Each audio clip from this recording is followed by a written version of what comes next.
नमस्कार दोस्तों, आज डेट है 9 जनवरी और हम द हिंदू का नाइट एंड डे एडिटोरियल को डिस्कस कर रहे हैं। सबसे पहले हम कॉन्टेक्स्ट देख लेते हैं। महिलाओं से रिलेटेड जो केस बढ़ते जा रहे हैं उसको हम इस एडिटोरियल में डिस्कस करेंगे।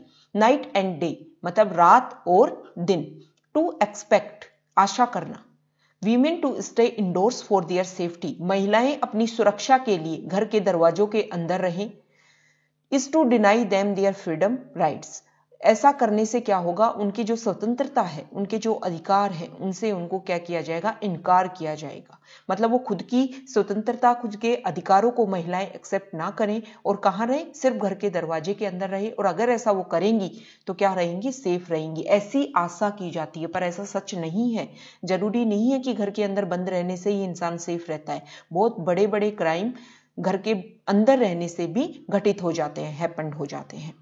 उन्नाव, हाथरस एंड नाउ बदायूं, पहले उन्नाव में, फिर हाथरस में और अब बदायूं जिले में। ये तीनों जगह कहाँ है, उत्तर प्रदेश जो हमारा स्टेट है वहां पर ये तीनों जिले हैं। पहले उन्नाव में केस हुआ, फिर हाथरस में हुआ और अब बदायूं जिले की बात की जा रही है। द डर्ज, डर्ज का मतलब होता है शोक गीत, विलाप। कंटिन्यूस, निरंतर चलता है। As news of another horrific, कोई भी दूसरा डराने वाला horrific alleged rape and murder emerged from Uttar Pradesh on Sunday। देखो, जब स्पेसिफिक किसी डे की बात की जाती है, डे का नाम लिया जाता है, तो उसके आगे ओन प्रीपोजिशन आता है।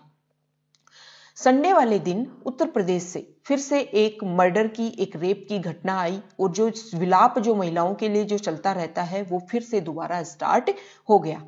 ए 50-year-old आंगनवाड़ी वर्कर, एक 50 साल की वृद्ध anganwadi worker who visited a temple, जो एक मंदिर गई थी, वाज फाउंड ब्रूटली, ब्रूटली का अर्थ होता है निर्दयता से, बैटर्ड, बैटर्ड मतलब छत विक्षत, मतलब बुरी तरह से टूटा फूटा, outside her home at a village in Badaun district, Badaun जिले में जहां पर उसका गांव था, जहां पर उसका गांव था। देखो, एक बार में एक ही सेंटेंस में अगर दो जगहों का नाम लिया जा रहा है तो जो बड़ी जगह है उसके आगे इन लगेगा और उससे जो छोटी जगह है वो है एट।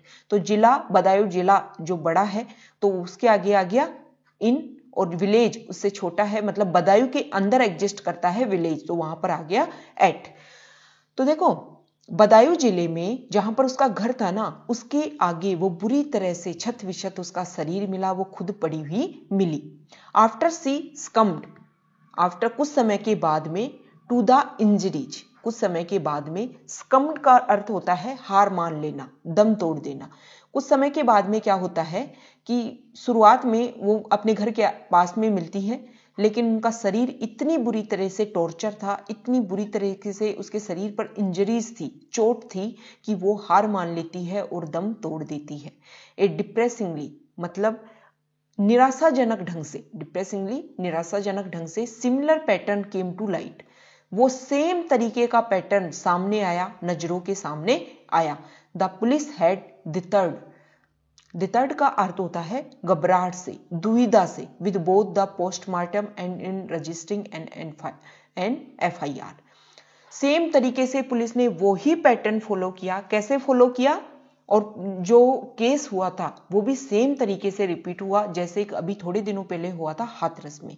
वैसे ही जैसे उसमें भी जो लड़की है उसका शरीर बुरी तरीके से क्षत विक्षत था, सेम इसी तरीके से, और पुलिस ने सेम उसी तरीके से दुविधा में पोस्टमार्टम और FIR को दर्ज किया, सेम उसी तरीके से किया था हाथरस वाले केस में। द कल्प्रिट, कल्प्रिट का अर्थ होता है दोषी, अपराधी। ए प्रिस्ट एंड हिज 2 एसोसिएट्स, एक पुजारी था जिस मंदिर में वो गई थी, वहां का पुजारी और उसके 2 सहयोगी, were arrested by Thursday night, गुरुवार की रात को उन दोनों को क्या कर लिया जाता है, गिरफ्तार कर लिया गया था। With the state government saying that stern, stern का अर्थ होता है कठोर, स्टर्न का अर्थ होता है कठोर, action would be taken, state government ने ये कहते हुए उनको गिरफ्तार कर लिया कि बहुत ही कठोर जो एक्शन है वो लिए जाएंगे। What came as a shocker, सबसे बड़ी जो शोक की बात है ना वो ये सामने आई, हाउएवर यद्यपि, was the reaction of senior member of national commission for women, महिलाओं के लिए जो राष्ट्रीय जो कमीशन बनाया गया है, आयोग बनाया गया है, उसकी एक सीनियर मेंबर ने जब ये रिएक्शन दिया, ये रिएक्ट किया इस इंसिडेंट्स के ऊपर, हु विजिटेड द फैमिली, जिसने ये बदायूं में जो केस हुआ उस महिला के परिवार पर जब वो विजिट करने गई तो उन्होंने ये रिएक्शन दिया, जिनका नाम है चंद्रमुखी देवी। उन चंद्रमुखी देवी ने कोटेट किया ये कहते हुए as saying, I tell women, मैंने बार बार महिलाओं को कहा है, अगेन एंड अगेन, बार बार, that they should never go out at odd hours. Odd hours का अर्थ होता है कि मतलब विषम समय, ओड का मतलब विषम हो गया, विषम समय मतलब जब सब कुछ जैसे नॉर्मल दिन का समय जो होता है, जब नॉर्मल होता है रात का समय या अर्ली मॉर्निंग, तो ये विषम जो अजीब जो समय है उस समय आप घर से बाहर आपको नहीं निकलना चाहिए under anyone's influence. I think, मैं ऐसा सोचती हूँ, if she had not gone out in the evening और वाज accompanied, एंड कंपनीड का अर्थ होता है साथी, साथ में ले जाना, by any child of the family, perhaps, हाँ। तो देखो चंद्रमुखी देवी जी ने ये बात बोली है कि मैं ऐसा सोचती हूँ कि अगर वो शाम को बाहर नहीं निकलती या फिर अपने साथ में घर के किसी बच्चे को साथ में वो लेकर जाती तो उनके साथ में ये जो इंसिडेंट हुआ है वो नहीं होता, उसको टाला जा सकता था। By any child of the family, perhaps this incident could have been avoided. Avoided मतलब होता है टालना। Such remarks, ऐसी जो टिप्पणी की गई है ना, worsen the situation for women who have to battle, महिलाओं की उन स्थिति को और ज्यादा खराब बना देती है ऐसी टिप्पणियां। Who have to battle, जो युद्ध है, against squid, squid का अर्थ होता है जो पहले से स्थिति समाज में जो महिलाओं की जो स्थिति है ना, जो पहले से टेढ़ी मेढ़ी है, पहले से खराब है, उसके खिलाफ जो युद्ध लड़ा जा रहा है, उस युद्ध को, उस संघर्ष को और अधिक कठिन बना देती हैं ऐसी टिप्पणियां। व्हेन, जब, इनसेंसिटिव, ये जो असंवेदनशील, अटरेंसेज, अटरेंसेज का अर्थ होता है कथन, अभिव्यक्ति, इम्नेट, इम्नेट का अर्थ होता है कि मतलब कुछ चीज जो उत्पन्न हुई है, ये जो ऐसे कथन उत्पन्न होते हैं, बाहर निकल कर के आते हैं, फ्रॉम ए नेशनल कमीशन, राष्ट्रीय आयोग से जब ऐसे कमीशन, ऐसे वर्ड निकल के आते हैं, actually mean to uphold women's right, जिसका काम ही महिलाओं के अधिकार के लिए काम करना है।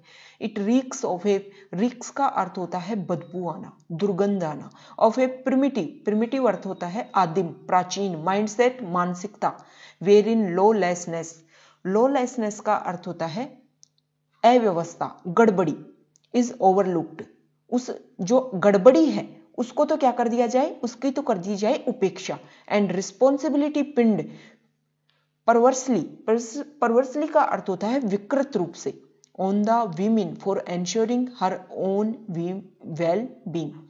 देखो यहाँ पर ये बोला गया है कि जब ऐसे इनसेंसिटिव जो कथन आते हैं ना, उससे क्या होता है कि जो महिलाओं का जो संघर्ष चल रहा है वो हो जाता है कम, जो संघर्ष चल रहा है उसकी वैल्यू ही कम हो जाती है। और स्पेशली जब ऐसे टिप्पणियां निकल कर के आए नेशनल कमीशन जैसे आयोग से, जिसका काम ही महिलाओं के अधिकार के लिए काम करना है, ये चीजें क्या दर्शाती हैं कि जो माइंड है ना, जो मानसिकता है वो प्राचीन समय की है, जहां पर जो अव्यवस्था है, जो लोगों ने गड़बड़ी की है, उसको तो कर दी जाती है उपेक्षा, और रिस्पॉन्सिबिलिटी के नाम पर चिपका दिया जाता है, पिंड का अर्थ होता है टांग दी जाती है, रिस्पॉन्सिबिलिटी टांग दी जाती है किसके ऊपर, महिलाओं के ऊपर, कि वो खुद की देखभाल खुद करें, खुद घर के अंदर रहें ताकि उनके साथ में गड़बड़ी ना हो।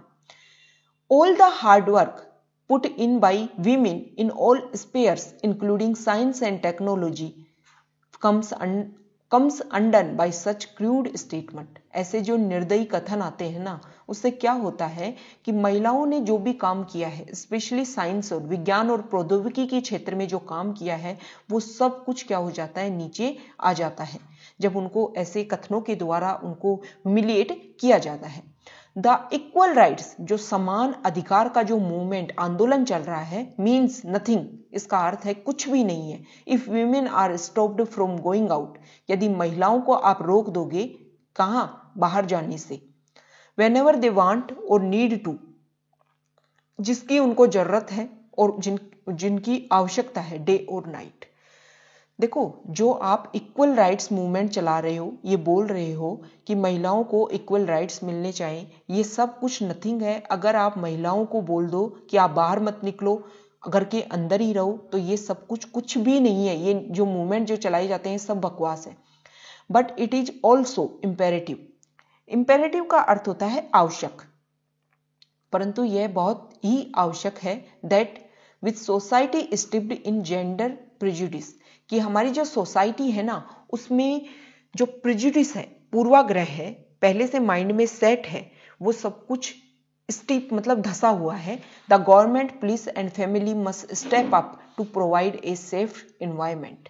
हमारे जो समाज में, सोसाइटी में जो जेंडर इनइक्वालिटी है वो बहुत ज्यादा गहराई तक है, तो सरकार को, पुलिस को, परिवार को, सबको साथ मिलकर के एक जो सुरक्षित एनवायरमेंट, पर्यावरण है, वो उपलब्ध करवाना होगा। एनवायरमेंट का देखो वैसे सीधा सा अर्थ है पर्यावरण, लेकिन वैसे वातावरण से हम कर सकते हैं connect. In 2019, the NCRB data show 88 rape cases were recorded every day in India, with UP reporting the second highest number, 3065 cases। देखो, एनसीआरबी के डाटा ये बात बताते हैं कि 2019 में हमारे इंडिया में हर दिन 88 रेप केस दर्ज होते हैं, और यूपी है वो सेकंड नंबर पे आता है, सबसे ज्यादा नंबर वहीं पर है केसेज के, और 3065 साल में वहां पर केस दर्ज हुए हैं। But records never tell the whole story of many rapes are not reported due to social stigma. Stigma का अर्थ होता है लोगों की, समाज की नजरों में एक धब्बा जो लग जाता है, उससे बचने के लिए बहुत सारे केसेस तो ऐसे हैं जो सामने ही नहीं आए होंगे। Although after the Nirbhaya incident 2012 में दिल्ली में जो निर्भया केस हुआ था 16 दिसंबर को, the criminal law act laid down the rules for stringent का अर्थ होता है कठोर पनिशमेंट। देखो, 2012 में जब केस हुआ, और उस केस में क्या हुआ, जब निर्भया नाम की जो लड़की थी उसके साथ में ब्रूटली रेप केस हुआ, तो एक नया जो क्रिमिनल लॉ थे उसमें कुछ चेंज हुआ, और ये बोला गया कि अगर ऐसा होता है तो कठोर से कठोर पनिशमेंट दिया जाएगा। Crimes against women continues. महिलाओं के खिलाफ जो केसेज हैं वो रेगुलर बढ़ रहे हैं, Poynting eight other issues that should be addressed from patriarchal मतलब पितृसत्तात्मक जो मानसिकता है, टू पुअर पुलिसिंग। देखो, 2012 में क्या बनाया गया, जो हमारे लॉ है उसमें चेंज किया गया कि अगर ऐसा होता है तो फिर आपको कठोर दंड दिया जाएगा, लेकिन फिर भी केस तो बढ़ रहे हैं। तो ये जो अलग पॉइंट है सोसाइटी की, उसकी तरफ एड्रेस करता है कि सिर्फ और सिर्फ लॉ कठोर बनाने से कुछ नहीं होगा, जब तक लोगों की मानसिकता चेंज नहीं होगी। जो हमारी पुलिसिंग है, जो हमारी पुलिस है, बहुत कम लोग हैं। अगर एक व्यक्ति के ऊपर मतलब 1000 व्यक्ति के ऊपर बात करें तो पुलिस की संख्या बहुत कम है, तो उसको हमें बढ़ाना होगा। और जो लोगों की सोच है वो चेंज जब तक नहीं होगी तब तक कुछ नहीं हो सकता। फॉर जेंडर पैरिटी का मतलब होता है समानता। पैरिटी का मतलब होता है समानता। जो लिंग समानता है, more women must join the workforce. जो महिलाएं हैं उनको ज्यादा से ज्यादा काम के क्षेत्र में आना चाहिए, फोर्स में ज्वाइन करना चाहिए। But thereby hangs another sorry tale. लेकिन इसके लिए भी कोई एक दुख भरी कहानी बना दी जाएगी, चिपका दी जाएगी। According to Centre for Monitoring Indian Economy data, जो इकोनॉमी डाटा को जो मॉनिटर करता है उसका जो केंद्र है, उसने ये कुछ डाटा बताए हैं कि women accounted for 10.7% of the workforce in 2019 to 2020 and many lost job due to pandemic। Pandemic का अर्थ होता है महामारी। हमारी जो 2019-20 में हमारी 10.7% महिलाएं जो हैं वो क्या करती थी, जॉब करती थी, लेकिन पेंडेमिक की वजह से बहुत सारी महिलाओं ने जॉब खो दी। बाय नवंबर 2020, नवंबर 2020 में CMIE की रिपोर्ट दोबारा आई, उसमें ये बोला reported that men recovered most of their lost jobs but not women। कि पेंडेमिक में ज़्यादातर पुरुषों ने भी अपनी जॉब खोई थी, लेकिन उनको ज़्यादातर या तो वही जॉब दोबारा मिल गई है या फिर उन्होंने दूसरी जगह जॉब हासिल कर ली है, लेकिन महिलाओं को जॉब हासिल नहीं हो पाई है। It is a matter of same, ये तो शर्म की बात है दैट इवन इन 2021, कि हम 2021 में हैं, वीमेन आर आस्क्ड, महिलाओं को ये पूछा जाता है, ये कहा जाता है टू स्टे इंडोर्स, कि आप घर के अंदर बंद रहो एट नाइट, रात में, instead of reaching for the moon, चंद्रमा पर जाने की बजाय आप घर में बंद रहो। ये तो बहुत गलत बात है। हम 2021 में जी रहे हैं, हम कोई एंशिएंट हिस्ट्री में नहीं जी रहे हैं। एंशिएंट हिस्ट्री की भी अगर हम बात करें तो बहुत सारे ऐसे एग्जाम्पल्स जब आप पढ़ते हो एंशिएंट हिस्ट्री में, तो वहाँ भी महिलाएं पुरुषों के बराबर काम करती थी और उनके हर काम में उनके इक्वल खड़ी होती थी। तो ये तो बहुत गलत है। लोगों को अपनी सोच चेंज करनी चाहिए। महिलाएं किसी से कम नहीं है, वो हर चीज में इक्वल हैं, हर चीज में बराबर खड़ी होती हैं। तो यह आज का हमारा डिस्कशन था। ओके।